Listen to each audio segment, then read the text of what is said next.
It was a Thursday evening, and I was home alone.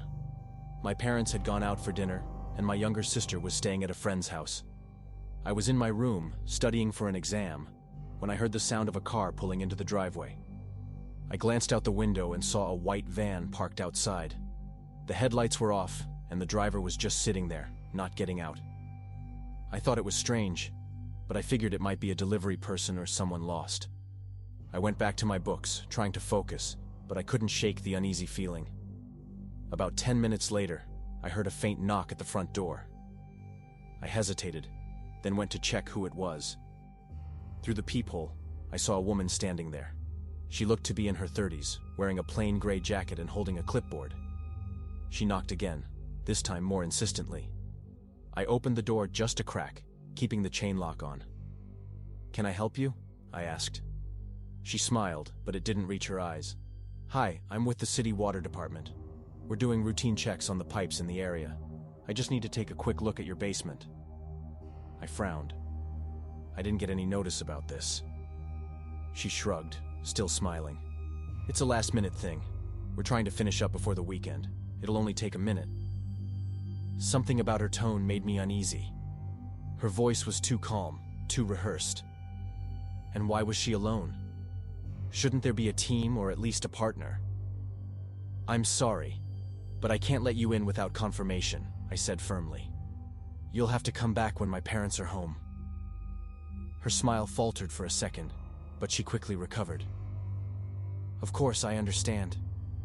Have a good evening." She turned and walked back to the van. I watched as she got in and drove away, but instead of turning onto the main road, she went around the block and parked a few houses down. My heart started racing. Why was she still here? I locked the door and called my dad to ask if he'd heard anything about a water inspection. He hadn't. "Don't let anyone in," he said. "We'll be home soon." I tried to calm down, but I couldn't shake the feeling that something was wrong. I decided to check the security cameras we had installed around the house. As I scrolled through the footage, I noticed something that made my blood run cold. About 20 minutes before the woman knocked, a man in a dark hoodie had walked around the side of the house and tried to open the basement window. He was quick and quiet, and I hadn't heard a thing. When the window didn't budge, he disappeared into the shadows. I immediately called the police and explained what was happening. They said they'd send a patrol car to check the area. While I waited, I grabbed a baseball bat and stayed in my room, keeping the door locked. A few minutes later, I heard a noise coming from the basement. It was faint, like someone trying to be quiet, but it was unmistakable. The sound of footsteps on the concrete floor. My stomach churned. How had they gotten in? I called the police again, whispering, "Someone's in the basement. Please hurry." The operator stayed on the line with me as I listened to the sounds of movement below. The intruder was careful, but I could hear them climbing the stairs toward the main floor. My hands were shaking so badly I could barely hold the phone. Just as the basement door creaked open, I heard sirens outside. The footsteps stopped, and there was a loud crash, like someone had knocked something over. The intruder must have realized the police were coming because I heard them running back down the stairs. The police arrived moments later and searched the house. They found the basement window had been pried open, and there were muddy footprints on the floor. The woman in the van was gone, but the officers said it was likely a distraction tactic. She kept me occupied while her partner tried to break in. They never caught the intruders, but the police told me I did everything right by not letting them in and calling for help. My parents rushed home, and we reinforced all the windows and doors. But even now, I can't forget the sound of those footsteps in the basement or the woman's cold, rehearsed smile.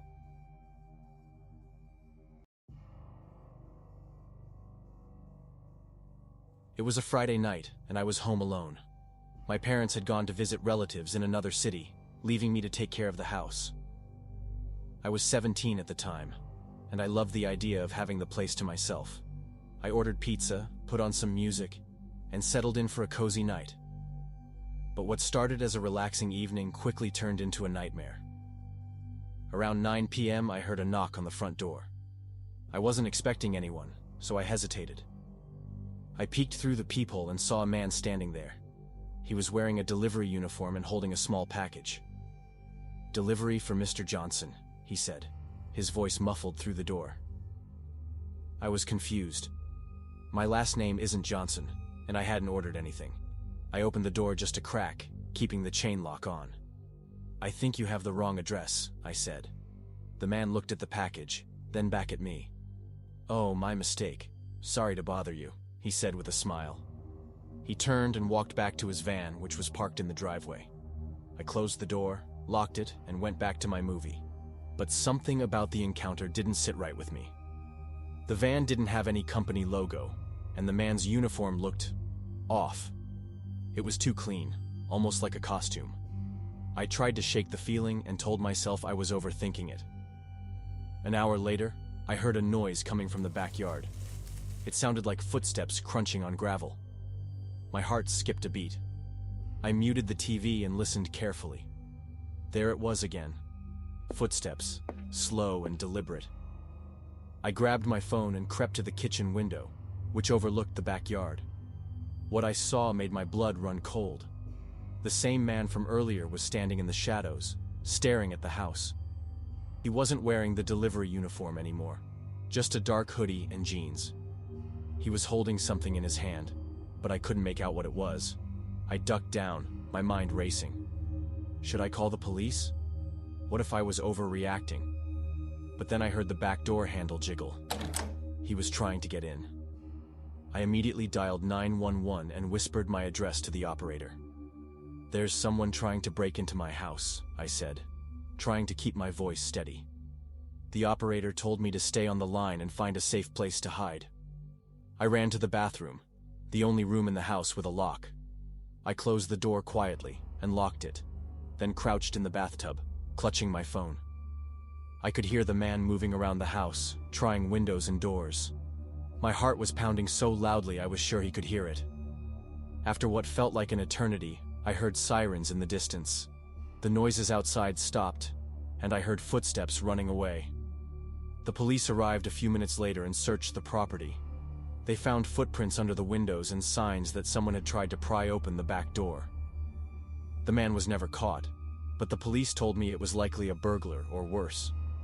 Someone who had been watching the house, waiting for the right moment to strike. They said I did the right thing by calling them and hiding. I didn't sleep that night. Every creak and groan of the house made me jump. My parents came home the next day, and we installed security cameras and motion sensor lights. But even now, years later, I still get chills thinking about that man's face at the door and the sound of his footsteps in the backyard. The scariest part? The police found a small bag near the back door. Inside were zip ties, duct tape, and a knife. It wasn't just a burglary. He had come prepared for something much worse. It was a quiet Saturday night, and I was home alone. My parents had gone to a wedding in another city, and my older brother was staying late at work. I was in the kitchen, making myself a snack, when I heard a faint tapping sound coming from the living room. I paused, listening carefully. The tapping stopped, and I shrugged it off, thinking it was just the house settling. But then, it happened again. This time louder, more deliberate.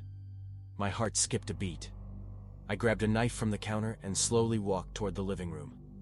The room was dark, the only light coming from the street lamp outside. I scanned the room, but everything seemed normal. I was about to go back to the kitchen when I heard it. A soft, muffled cough. It came from the direction of the front door. My stomach dropped. Someone was outside. I crept to the window and peeked through the blinds. A man was standing on the porch, his face partially hidden under a baseball cap. He was holding something in his hand, a small tool, maybe a screwdriver or a crowbar.